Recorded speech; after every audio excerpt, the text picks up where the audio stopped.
Benita, we've heard those new restrictions that Boris Johnson is introducing. That's because another 4,368 people tested positive for the virus on Monday, with another 11 deaths. And the Joint Biosecurity Committee moved the alert level back to 4 from 3.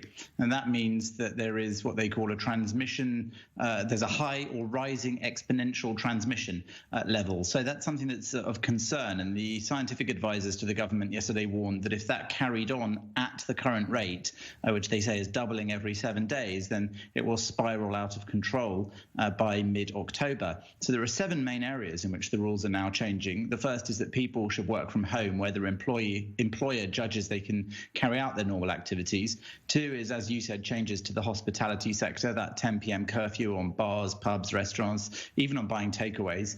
3, expanding the compulsory use of face coverings to people working in retail and hospitality, as well as taxi drivers, who are all going to have to wear those now.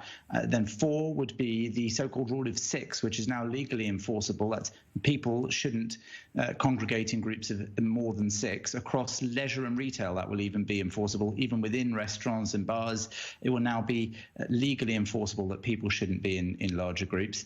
5, indoor team sports are now restricted to 6 people.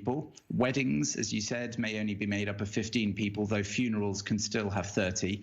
The 6th difference is that there will be a pausing of a return to mass attendance events, for example, football and rugby matches, so no spectators present for those. And that was previously planned for later this month, the return to that. And 7, finally, that the penalties will be going up. So there will be much bigger fines for people contravening these new rules, perhaps to act as a deterrent.